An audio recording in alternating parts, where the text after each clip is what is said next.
Hi,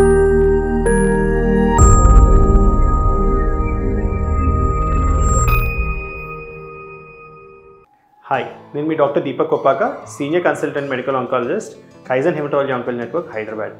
so ఇంతకు ముందు మనం చేసిన వీడియోలో మాట్లాడినట్టే క్యాన్సర్ ఇంకా ఆహారం గురించి ఈ వీడియోలో మనం మాట్లాడుకుందామండి.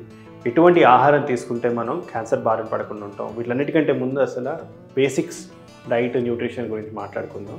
ఇదే కాకుండా అసలు ఎలాంటి లైఫ్ స్టైల్ మనకి ఇంపార్టెంట్, సరైన లైఫ్ స్టైల్ లేకపోతే క్యాన్సర్ ఎందుకు వస్తుందో అనేది కూడా బ్రీఫ్గా ఈ వీడియోలో మనం మాట్లాడుకుందాం అండి. సో ఫస్ట్ అసలు న్యూట్రిషన్ అన్నది ఎందుకు ఇంపార్టెంట్?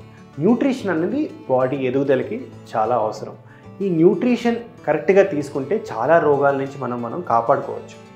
న్యూట్రిషన్ కనుక సరిగ్గా లేకపోతే ఆర్ ఇంబ్యాలెన్స్ ఉంటే న్యూట్రిషన్లో చాలా రోగాలు వస్తాయి. వాటిలో క్యాన్సర్ కూడా ఒక రోగం, న్యూట్రిషన్ సరిగ్గా ఉండకపోవడం వల్ల వచ్చే వన్ ఆఫ్ ద డిసీజెస్ అనమాట. సో అసలు న్యూట్రియంట్స్లో 6 మేజర్ టైప్స్ ఉంటాయండి. వీటి గురించి మనం మాట్లాడుకుందాం. ఈ 6 న్యూట్రియంట్స్ మనకి ఎలాంటి ఆహారం నుంచి వస్తాయి, వీటిల్లో ఇంబ్యాలెన్స్ వస్తే ఏమవుతుంది, దీని నుంచి అబ్నార్మల్ బాడీ ఫ్యాట్స్ వల్ల ఏమవుతాయి అన్నది ఇప్పుడు మనం మాట్లాడుకుందాం. సో ఈ 6 న్యూట్రియంట్స్ ఏంటి అంటే కార్బోహైడ్రేట్స్, ఫ్యాట్స్, ప్రోటీన్స్. ఇవి మనకి తెలిసినవే. ఇవి కాకుండా మనకు చాలా చాలా ఇంపార్టెంట్ అయినవి ఏంటి బాడీలో అంటే వైటమిన్స్, మినరల్స్, ఇంకా వాటర్ కూడా చాలా చాలా ఎసెన్షియల్. ఎడిక్వేట్ హైడ్రేషన్ అనేది మంచిది అనేది మనం అందుకనే చెప్పేదన్నమాట. సో ఇవి ఎసెన్షియల్ న్యూట్రియంట్స్ అనమాట. మనకి ఎసెన్షియల్ న్యూట్రియంట్స్ ఎక్కడి నుంచి వస్తాయి అంటే 5 మేజర్ కేటగిరీస్ ఆఫ్ ఫుడ్ నుంచి వస్తాయి అనమాట. Vegetables, fruits, cereals, dairy products, ఇంకా ప్రోటీన్స్ ప్రిడామినెంట్గా మీట్ సోర్స్ నుంచి. సో ఈ కాంపనెంట్ ఆఫ్ ఫుడ్, ఈ 5 కాంపనెంట్స్ ఆఫ్ ఫుడ్ నుంచి ఈ 6 ఎసెన్షియల్ న్యూట్రియంట్స్ మనకి బాడీ లోపలికి వస్తాయి అన్నమాట. గుర్తుపెట్టుకోవాల్సింది ఏంటంటే ఇవి కనుక మనం కరెక్ట్ మోతాదులో తీసుకుంటే దాన్ని బ్యాలెన్స్ డైట్ అంటాం అన్నమాట. బ్యాలెన్స్ డైట్లో ఏమేమి ఉంటాయి? Good amount of vegetables, fruits, cereals, dairy, ఈ ఆర్డర్లో, దాని తర్వాత ప్రోటీన్స్. ఇవి ఒక బ్యాలెన్స్ డైట్కి హెల్ప్ అవుతుంది. ఈ బ్యాలెన్స్ డైట్ నుంచి ఎసెన్షియల్ న్యూట్రియంట్స్ మన బాడీలోకి వస్తాయన్నమాట. ఈ బ్యాలెన్స్ డైట్ కాకుండా మనం ఫుడ్ ఇంబ్యాలెన్స్డ్గా తీసుకుంటాం వల్ల 2 రకాల ప్రాబ్లమ్స్ వస్తాయి. ఒకటి మాల్ న్యూట్రిషన్, రెండోది ఒబెసిటీ. ప్రధానంగా ఒబేసిటీ వల్ల ప్రపంచవ్యాప్తంగా క్యాన్సర్ సంఖ్య పెరుగుతూ ఉంది. సో ఫస్ట్ మనం ఒబెసిటీ గురించి మాట్లాడుకుందాం. Obesity or excess body fat. So American cancer society ప్రకారం obesity or excess body fat ఉండటం వల్ల క్యాన్సర్ సంఖ్య ఆల్మోస్ట్ విమెన్లో 15 నుంచి 20% పెరగడం చూస్తున్నాం అనమాట. మెన్లో ఇది 10 నుంచి 15% ఎక్కువ అవటం చూస్తున్నాం. సో ఒబెసిటీ అన్నది ఎందుకు క్యాన్సర్ కారకంగా మారుతుంది అన్నది మనం చెప్పుకుందాం ఇప్పుడు. సో ఒబెసిటీ ఉండటం వల్ల బాడీలో ఫ్యాట్ డిస్ట్రిబ్యూషన్ సరిగ్గా ఉండకపోవటం వల్ల ఇన్ఫ్లమేషన్ అనేది ఎక్కువగా ఉంటుంది. ఈ ఇన్ఫ్లమేషన్ వల్ల ఏమవుతుందంటే క్యాన్సర్ బాడీలో ఫార్మ్ అయ్యే రిస్క్ ఎక్కువగా అవుతుంది. సో ఒబెసిటీ పెరగటం వల్ల, ఒబెసిటీలో ఉండటం వల్ల ఎక్కువ రోజులు బాడీలో ఇన్ఫ్లమేషన్ పెరిగి ఇన్ఫ్లమేషన్ నుంచి క్యాన్సర్ వచ్చే అవకాశం ఉంది. ఇదే కాకుండా ఒబెసిటీ ఎక్కువ ఉండటం వల్ల బాడీలో ఇన్సులిన్, గ్రోత్ హార్మోన్, ఇలాంటి హార్మోన్స్ కూడా ఎక్కువ ఉండటం వల్ల ఈ క్యాన్సర్ పెరిగి పెద్దదయ్యే అవకాశాలు చాలా ఉంది. ప్రత్యేకంగా మనం గుర్తుపెట్టుకోవాల్సింది ఏంటంటే చిన్న వయసులో ఎవరికైతే ఒబెసిటీ ఉంటుందో, చిన్న వయసులో ఎవరైతే ఎక్సెస్ వెయిట్లో ఉంటారో వీళ్ళల్లో క్యాన్సర్ రిస్క్ ఎక్కువగా ఉండటం చూస్తూ ఉన్నాం. లాన్సెట్ పబ్లికేషన్ ప్రకారం యంగ్ ఆన్సెట్ కోలోరెక్టల్ క్యాన్సర్స్ గణనీయంగా పెరుగుతుంది. దీనికి ప్రధానమైన కారణం ఇంబ్యాలెన్స్ డైట్, దానివల్ల వచ్చే ఒబెసిటీ అని సైంటిస్ట్ చెప్తున్నారు. సో ఈ ఒబెసిటీతో ఫైట్ చేయడానికి మనకి 2 ఆయుధాలు ఉన్నాయి. ఒకటి, ఒక బ్యాలెన్స్డ్ డైట్ తీసుకుంటాం. ఇది కాకుండా ఫిజికల్ యాక్టివిటీ. సో మన బ్యాలెన్స్ డైట్ గురించి మాట్లాడుకునే ముందు ఈ ఫిజికల్ యాక్టివిటీ గురించి మాట్లాడుకోవడం చాలా అవసరం. ఎందుకంటే చాలా స్టడీస్ చూపిస్తున్నవి ఏంటంటే క్యాన్సర్ బారిన పడకుండా ఆర్ క్యాన్సర్ బారిన పడిన తర్వాత కూడా ఫిజికల్గా యాక్టివ్గా ఉండటం వల్ల మనం క్యాన్సర్ రిస్క్ గణనీయంగా తగ్గించుకునే అవకాశాలు ఉన్నాయి. సో ఎంత ఫిజికల్ యాక్టివిటీ ఎసెన్షియల్ అంటే వీటిని కూడా మనం 2 రకాలుగా చూడొచ్చు అనమాట. సో ఒకటి moderate physical activity. Moderate physical activity వారానికి 150 to 300 మినిట్స్ కనుక physical activity, moderate aerobic exercises లాంటివి చేయటం, అంటే వాకింగ్ చేయటం ఆర్ స్లో జాగింగ్ లాంటివి చేయటం, లేకపోతే ఎక్సర్సైజెస్ చేయటం ఎక్కువ స్ట్రెయిన్ అవ్వకుండా వారానికి 150 to 300 మినిట్స్ చేయటం, ఆర్ స్ట్రెయినస్ ఫిజికల్ యాక్టివిటీ అయితే 75 to 100 మినిట్స్ పర్ వీక్, అంటే సివియర్ యాక్టివిటీ చేయడం, అంటే రన్ చేయటం, జిమ్కి వెళ్ళటం, ఇది వారానికి 75 to 100 minutes చేస్తే ఫిజికల్గా యాక్టివ్గా ఉండటం వల్ల బాడీలో సెక్స్ హార్మోన్స్ అన్నవి ఎడిక్వేట్గా బ్యాలెన్స్లో ఉంటాయి. అవే కాకుండా ఇన్సులిన్ రిక్వైర్మెంట్ తగ్గుతుంది. గ్రోత్ హార్మోన్ రిక్వైర్మెంట్ తగ్గటం వల్ల ఇన్ఫ్లమేషన్ అన్న ప్రాసెస్, ఇందాక నేను చెప్పినట్టు ఇన్ఫ్లమేషన్ అన్న ప్రాసెస్ కూడా తగ్గటం వల్ల క్యాన్సర్ రిస్క్ అన్నది తగ్గటం జరుగుతుందన్నమాట.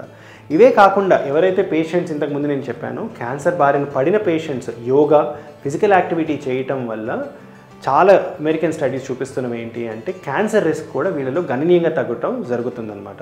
సో ఫిజికల్ యాక్టివిటీ అన్నది ఒబెసిటీతో పోరాడటానికి చాలా చాలా అవసరం. ఎలాంటి బ్యాలెన్స్ డైట్ తీసుకుంటాం వల్ల క్యాన్సర్ రిస్క్ ప్రధానంగా మనం తగ్గించుకోగలుగుతామో మాట్లాడుకుందాం. సో బ్యాలెన్స్ డైట్ గురించి మనం మాట్లాడుకుంటే మన పెద్దవాళ్ళు రెగ్యులర్గా చెప్పేది ఏంటంటే plant based food or vegetarian diet అనేది ఎప్పుడైనా మనకు మంచిది. ఇంతకుముందు చూసుకుంటే పూర్వకాలంలో నేను చిన్నప్పుడు కూడా నాన్ వెజ్ అన్నది పండగలకి అలా తీసుకుంటాం తప్ప వన్స్ ఇన్ మంత్ అలా తీసుకునేవాళ్ళం. కానీ ఇప్పుడు నాన్ వెజ్ కన్సంప్షన్ ఎక్కువైంది. దీనివల్ల మనం చూస్తున్నాం ఏంటంటే ప్రపంచవ్యాప్తంగా క్యాన్సర్ రిస్క్ కూడా పెరుగుతుంది. సో మన పెద్దవాళ్ళు ఎప్పుడు చెప్పినట్టు vegetarian food is always the best food. So ఇది సైంటిఫిక్గా కూడా ప్రూవ్ అయిందనమాట. Vegetarian food or vegetarian containing food, predominantly vegetarian containing food వల్ల క్యాన్సర్ రిస్క్ గణనీయంగా తగ్గుతుంది. ఎందుకు ఇది అంటే వెజిటేరియన్ ఫుడ్లో ఫైటోకెమికల్స్ అని కొన్ని సబ్స్టెన్సెస్ ఉంటాయి అన్నమాట. ఈ ఫైటోకెమికల్స్ అనేది బాడీలో ఇన్ఫ్లమేషన్ తగ్గిస్తుంది, దీనివల్ల క్యాన్సర్ రిస్క్ తగ్గుతుంది. ఇదే కాకుండా వెజిటేరియన్ ఫుడ్లో ప్రిడామినెంట్గా మనకి ఫైబర్ కంటెంట్ ఎక్కువగా ఉంటుందన్నమాట. డైట్లో ఫైబర్ కంటెంట్ కనీసం 10% ఫైబర్ కంటైనింగ్ ఫుడ్స్ మనం రోజు తీసుకోగలుగుతుంటే 10 grams of at least fibre containing food మనం రోజు తీసుకుంటే కోలోరెక్టల్ క్యాన్సర్ రిస్క్ ఆల్మోస్ట్ 10% తగ్గుతుంది. ఇదే కాకుండా యంగ్ ఏజ్లో కనుక ఫైబర్ కంటైనింగ్ ఫుడ్ రెగ్యులర్గా తీసుకుంటామంటే ఆల్మోస్ట్ 25% రిస్క్ ఆఫ్ క్యాన్సర్ లైఫ్లో తగ్గుతాం జరుగుతుందన్నమాట. సో వెజిటేరియన్ ఫుడ్ ప్రిడామినెంట్గా తీసుకుంటాం వల్ల ఇదే కాకుండా కోలోరెక్టల్ క్యాన్సర్స్ ఇందాక మనం చెప్పుకున్నట్టు ఈ నెంబర్స్ తగ్గుతాయి. ఇదే కాకుండా లేడీస్లో నెలలు ఆగిపోయిన తర్వాత వచ్చే చాలా కామన్ క్యాన్సర్ బ్రెస్ట్ క్యాన్సర్, ఈ నెంబర్స్ కూడా గణనీయంగా తగ్గడం చూస్తున్నాం అనమాట. సో అందుకని మన పెద్దవాళ్ళు చెప్పినట్టు వెజిటేరియన్ ఫుడ్ అనేది చాలా చాలా మంచిది మన బాడీస్కి. సో బ్యాలెన్స్ డైట్లో ప్రిడామినెంట్గా ఈ వెజిటేరియన్ కంటైనింగ్ ఫుడ్స్, సో వీటిల్లో మనకి ఏమేమి వస్తాయంటే vegetables, fruits, legumes or pulses plus dietary products కూడా మనం దీంట్లో కన్సిడర్ చేయొచ్చు. అవుట్ ఆఫ్ ఆల్ దిస్ వెజిటేబుల్స్లో క్రూసిఫరస్ వెజిటేబుల్స్ అంటే మనకి క్యాబేజ్, బ్రాకలీ, కాలీఫ్లవర్ ఇలాంటి వెజిటేబుల్స్లో ఫైబర్ కంటెంట్ ఎక్కువగా ఉంటాయి. ఇవే కాకుండా ఇలాంటి వెజిటేబుల్స్ క్యాన్సర్ రిస్క్ గణనీయంగా తగ్గిస్తున్నాయి అన్న డేటా చాలా క్యాన్సర్స్లో ఇవాళ రోజున రావటం చూస్తూ ఉన్నాం అనమాట. సో మనం చూస్తే ఈ బ్యాలెన్స్డ్ ఫుడ్ వీటితో పాటు సీరియల్స్ యాడ్ చేస్తే మనం ఇలాంటి ఆహారం లిమిటెడ్ పోర్షన్లో తీసుకున్న స్టమక్ ఫుల్ ఫీలింగ్ రావటం, దీనివల్ల ఓవరాల్ క్యాలరీ ఇంటేక్ తక్కువ ఉండటం వల్ల కూడా ఒబెసిటీ బారిన పడకుండా హెల్దీ లైఫ్ స్టైల్కి మనం అలవాటు పడటం జరుగుతుందన్నమాట. కానీ కొన్ని న్యూట్రియంట్స్ మనకి ఇలాంటి బ్యాలెన్స్డ్ వెజిటేరియన్ ఫుడ్లో ఉండవు. సో వీటికి ఏదో సప్లిమెంట్స్ తీసుకోవాలి, లేదంటే లిమిటెడ్ పోర్షన్లో నాన్ వెజిటేరియన్ ఫుడ్ తీసుకుంటే ఇలాంటి న్యూట్రియంట్స్ మన బాడీలోకి వెళ్తాయి. వీటిలో ప్రధానంగా మనకి వైటమిన్ B12, ఫోలిక్ యాసిడ్, అదే కాకుండా జింక్ అలాంటి మినరల్స్ కొన్ని మనకి నాన్ వెజిటేరియన్ ఫుడ్లోనే వస్తాయి. అలా అని చెప్పి నాన్ వెజిటేరియన్ ఫుడ్ మనకి ఒక లిమిట్ దాటి మంచిది కాదు. కొన్ని non vegetarian foods, red meat అని ఏదైతే అంటాం, మటన్ కానివ్వండి, బీఫ్ కానివ్వండి, పోర్క్ కానివ్వండి, ఇలాంటి నాన్ వెజిటేరియన్ ఫుడ్స్, ఇవే కాకుండా ప్రాసెస్డ్ మీట్స్ ఏవైతే మనకి బేకన్ అని అవైలబుల్గా ఉంటాయో ఇలాంటి ప్రాసెస్డ్ మీట్స్ మంచివి కాదు. దాని గురించి మనం నెక్స్ట్ మాట్లాడుకుందాం. సో రెడ్ మీట్ అన్నది ఎందుకు మంచిది కాదు అన్నది మనం నెక్స్ట్ మాట్లాడుకుందాం అండి. సో నాన్ వెజిటేరియన్ ఫుడ్లో ఫిష్ కానివ్వండి, చికెన్ కానివ్వండి, రిలేటివ్ క్వాంటిటీస్లో లిమిటెడ్ ప్రపోర్షన్స్లో మంచివే. కానీ రెడ్ మీట్ అంటే మటన్ కానివ్వండి, పోర్క్ కానివ్వండి, బీఫ్ ఇలాంటి మీట్స్ ఎక్కువ సంఖ్యలో తీసుకుంటాం మన ఆరోగ్యానికి మంచిది కాదు. సో ఎందుకు మంచిది కాదు అంటే WHO వరల్డ్ హెల్త్ ఆర్గనైజేషన్ ఏం చెప్తుందంటే రెడ్ మీట్ లిమిట్ దాటి ఎక్కువగా తీసుకుంటే, అంటే రోజుకి మనం ఎక్కువ అమౌంట్ ఆఫ్ రెడ్ మీట్ ప్రతిరోజు తీసుకున్నాం ఆర్ వారానికి 700 grams రెడ్ మీట్ తీసుకుంటే క్యాన్సర్ రిస్క్, ప్రధానంగా పెద్దపేగు cancer, colorectal cancer risk almost 20% పెరగటం చూస్తూ ఉన్నాం అనమాట. సో ఎందుకు ఇది అంటే రెడ్ మీట్లో బాడీలో కొన్ని ఇన్ఫ్లమేటరీ సబ్స్టెన్సెస్ రెడ్ మీట్లో అవైలబుల్గా ఉండటం, అది బాడీలోకి వెళ్ళి దానివల్ల క్యాన్సర్ పెరిగే అవకాశాలు చాలా చాలా ఉన్నాయన్నమాట. సో అందుకని రెడ్ మీట్ సాధ్యమైనంత వరకు అవాయిడ్ చేయాలి. లేదు రెడ్ మీట్ అలవాటు ఉంది తీసుకోవాలి అండ్ మీ రెగ్యులర్ ఫుడ్లో మటన్ మీరు రెగ్యులర్గా తీసుకుంటున్నారంటే అమౌంట్ ఆఫ్ రెడ్ మీట్ అన్నది మనం గణనీయంగా తగ్గించుకోవాలి. వారానికి somewhere around 50 to 100 grams of red meat is acceptable అండి. సో ఈ అమౌంట్లో కనుక మనం రెడ్ మీట్ని లిమిట్ చేసుకోగలిగితే పెద్ద హాని జరగకపోవచ్చు. కానీ ఒక రకమైన మీట్ మనం ఖచ్చితంగా అవాయిడ్ చేయాలి. దాన్ని ప్రాసెస్డ్ మీట్స్ అంటాం అన్నమాట. ఈ ప్రాసెస్డ్ మీట్స్ అంటే మనకి బేకన్ కానివ్వండి, సాసేజెస్ కానివ్వండి, వీటితో ప్రాబ్లం ఏమవుతుందంటే ఇవి ప్రాసెస్ చేసిన టైంలో ఈ ఆహారం బాడీలోకి వెళ్తే ఎన్-నైట్రోసో కాంపౌండ్స్ అని కొన్ని కాంపౌండ్స్ వస్తాయి. ఈ కాంపౌండ్స్ వచ్చి మన పేగుకున్న ఏదైతే పొర ఉంటుందో మ్యూకోసా అనే పొరని డ్యామేజ్ చేయడం వల్ల క్యాన్సర్ రిస్క్ గణనీయంగా పెరుగుతుంది. సో ప్రాసెస్డ్ మీట్ ఎనీ క్వాంటిటీలో తీసుకుపోవడమే మనకి మంచిదన్నమాట. సో ప్రాసెస్ మీట్ కంప్లీట్గా అవాయిడ్ చేయాలి. రెడ్ మీట్ లిమిటెడ్ పోర్షన్స్లో తీసుకుంటాం వల్ల క్యాన్సర్ రిస్క్ తగ్గించవచ్చు మనం. సో WHO ప్రకారంగా ప్రాసెస్ మీట్ అనేది కేటగిరీ 1 కార్సినోజన్, అంటే సిగరెట్, ఆల్కహాల్ లాంటి కార్సినోజన్ అనమాట ప్రాసెస్ మీట్. సో ఖచ్చితంగా ప్రాసెస్డ్ మీట్ అన్నది అవాయిడ్ చేయడం చాలా చాలా అవసరం. సో నెక్స్ట్ మనం మాట్లాడుకోబోయేది ఆల్కహాల్.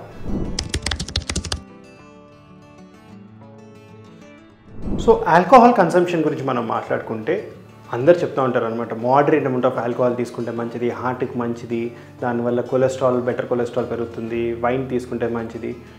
సో రీసెంట్గా WHO ఏం చెప్తుంది, వరల్డ్ హెల్త్ ఆర్గనైజేషన్ ఏం చెప్తుందంటే ఎనీ అమౌంట్ ఆఫ్ ఆల్కహాల్ అంటే ఏ లిమిట్లో అయినా మనం ఆల్కహాల్ తీసుకున్నా బాడీలో క్యాన్సర్ రిస్క్ పెరుగుతుంది అనమాట. సో తక్కువ ఆల్కహాల్ తీసుకుంటున్నాం మనకి లైఫ్లో క్యాన్సర్ రాదు, మనకి గుడ్ కొలెస్ట్రాల్ పెరుగుతుంది, హార్ట్కి మంచిది, ఇవన్నీ పక్కన పెడితే any amount of alcohol is causative for cancer. Any amount of alcohol can increase the risk of cancer. ఎటువంటి క్యాన్సర్స్ మనకి ఆల్కహాల్ వల్ల వస్తుందో మనం మాట్లాడుకుందాం. సో మౌత్ క్యాన్సర్ అంటే నోటి క్యాన్సర్, బుగ్గులు ఈ అవయవాల్లో కూడా క్యాన్సర్ వచ్చే అవకాశం ఉంది. థ్రోట్ క్యాన్సర్ రావచ్చు ఆల్కహాల్ తీసుకుంటాం వల్ల. వాయిస్ బాక్స్ సంబంధించిన క్యాన్సర్స్ కూడా ఆల్కహాల్ తీసుకుంటాం వల్ల రావచ్చు. సో ఈ ఏరియా ఏదైతే మనకి ఆల్కహాల్ తీసుకున్న తర్వాత వెళ్తుందో, ఈసోఫేజియల్ క్యాన్సర్, సో అన్నవాహిక, దాని తర్వాత బ్రెస్ట్ క్యాన్సర్. సో విమెన్లో బ్రెస్ట్ క్యాన్సర్ రిస్క్ ఎక్కువగా ఉంటుంది. సో అర్బన్ సొసైటీస్లో మనం ఎక్కువ బ్రెస్ట్ క్యాన్సర్ చూస్తాం. One of the reason being alcohol consumption. And మనందరికీ తెలుసు లివర్ క్యాన్సర్, ఆల్కహాల్ ఎక్కువ తీసుకుంటాం వల్ల లివర్ డ్యామేజ్ అయిపోయి లివర్ సిరోసిస్ అయ్యి దాని నుంచి క్యాన్సర్ వచ్చి రిస్క్ చాలా చాలా ఎక్కువగా ఉందన్నమాట.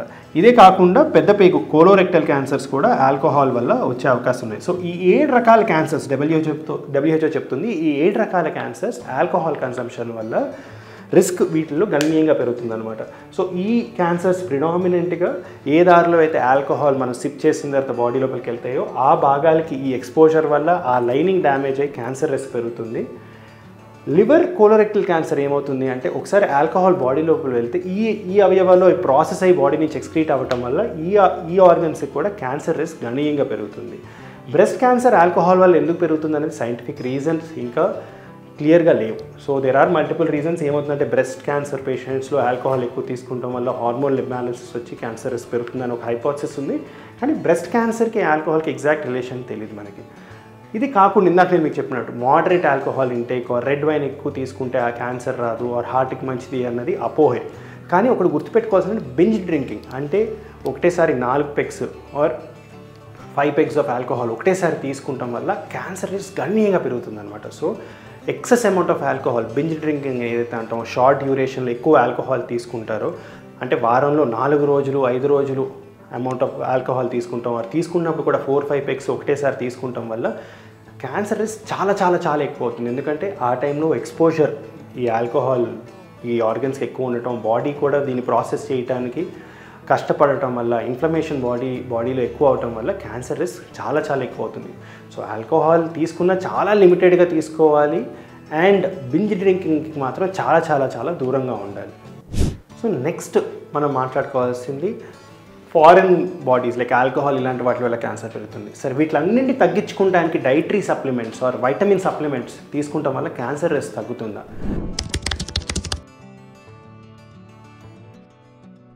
సో మనం గుర్తుపెట్టుకోవాల్సింది ఏంటి అంటే ఇందాక నేను మీకు వీడియో ఫస్ట్లో చెప్పినట్టు బ్యాలెన్స్ డైట్, ఏ కాంపోనెంట్స్ అయితే మనకి బ్యాలెన్స్ డైట్ వస్తుందో ఆ ఆహారం నుంచి వచ్చే వైటమిన్స్ వల్ల క్యాన్సర్ రిస్క్ తగ్గుతుంది. ఎక్స్ట్రా వైటమిన్ సప్లిమెంట్స్ తీసుకుంటాం వల్ల క్యాన్సర్ రిస్క్ తగ్గదు. ఇన్ఫ్యాక్ట్ కొన్ని స్టడీస్ యూకేలో యూఎస్లో చేసిన కొన్ని స్టడీస్ వల్ల ఈ ఎక్స్టర్నల్ వైటమిన్స్ కెరటినాయిడ్స్ కానీ ఇలాంటి లైకోపిన్ కానీ ఇలాంటి కొన్ని ఎక్స్ట్రా వైటమిన్స్ బయట నుంచి తీసుకుంటాం వల్ల యాక్చువల్లీ క్యాన్సర్ రిస్క్ పెరిగింది. సో సప్లిమెంట్స్ వల్ల క్యాన్సర్ తగ్గదు. డైటరీ సప్లిమెంట్స్ తీసుకుంటే అది ఆహారం రూపంలోనే తీసుకోవాలి. మనం ఎక్స్టర్నల్గా ఎక్స్ట్రాక్ట్ చేసినవి మాత్రం వాడకపోవటం మంచిది. సో ఈ వీడియో కంక్లూడ్ చేసే ముందు మనం గుర్తుపెట్టుకోవాల్సిన విషయాలు ఏంటి అంటే బ్యాలెన్స్ డైట్. మన పెద్దవాళ్ళు చెప్పినట్టు వెజిటేరియన్ ప్రిడామినెంట్ డైట్ తీసుకుంటాం చాలా చాలా అవసరం. ఆల్కహాల్కి దూరంగా ఉండాలి. ఫిజికల్గా యాక్టివ్గా ఉండి ఒబెసిటీ మనం సిగ్నిఫికెంట్గా తగ్గించుకొని హెల్దీ లైఫ్ స్టైల్ మెయింటైన్ చేసుకుంటే క్యాన్సర్ నుంచి మనం కాపాడుకునే స్కోప్ చాలా చాలా ఎక్కువగా ఉంది. సో బేసిక్సే చెప్పాను ఇవాళ రోజున, ఇంకా డీటెయిల్గా వెళ్ళలేదు. కానీ బేసిక్స్ మనకు అందరికి తెలిసిన విషయాలే, కొత్త విషయాలు చాలా తక్కువ చెప్పాను. కానీ గుర్తుపెట్టుకోవాల్సిన విషయాలు కూడా ఇవే. సో మనం కొత్తవి చేయాల్సిన అవసరం లేదు. రెగ్యులర్గా హెల్దీ లైఫ్ స్టైల్ రోజు లీడ్ చేస్తే క్యాన్సర్ సిగ్నిఫికెంట్గా మనం తగ్గించుకునే అవకాశం ఉంది. Thank you.